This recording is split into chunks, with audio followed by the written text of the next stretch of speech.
आज की हमारी कहानी है जब पति को मिली जली हुई रोटियां। तो फिर क्या हुआ। किसी गांव में एक गरीब पति पत्नी रहते थे। उनका एक बेटा भी था। जैसे तैसे उनका जीवन चल रहा था। उनके पास धन तो नहीं था, लेकिन मन का सुकून था। पति पत्नी एक दूसरे से बहुत प्रेम करते थे और अपने बच्चे को भी अच्छी शिक्षा देते थे। एक बार रात को पति दिन भर का काम करके घर आया। पत्नी ने सब्जी रोटी बनाई और पति को खाने के लिए दे दी। उनके बेटे ने देखा कि रोटियां तो बिल्कुल जली हुई थी। बच्चा ये सोच रहा था कि जली हुई रोटियों पर किसी का ध्यान गया या नहीं। उसके पिता ने वो रोटी बिना कुछ कहे प्रेम से खा ली। पत्नी से कोई शिकायत नहीं की। जब पत्नी का ध्यान रोटियों पर गया तो उसने इसके लिए अपने पति से माफ़ी मांगी।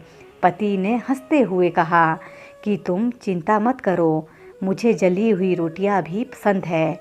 खाने के बाद उनके बच्चे ने पिता से पूछा कि पिताजी, क्या आपको सच में जली हुई रोटियां पसंद है।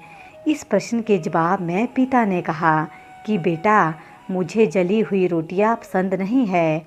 एक जली हुई रोटी किसी का कुछ नहीं बिगाड़ सकती, लेकिन जले हुए शब्द बहुत कुछ बिगाड़ सकते हैं। इसीलिए मैंने चुपचाप जली हुई रोटियां खा ली।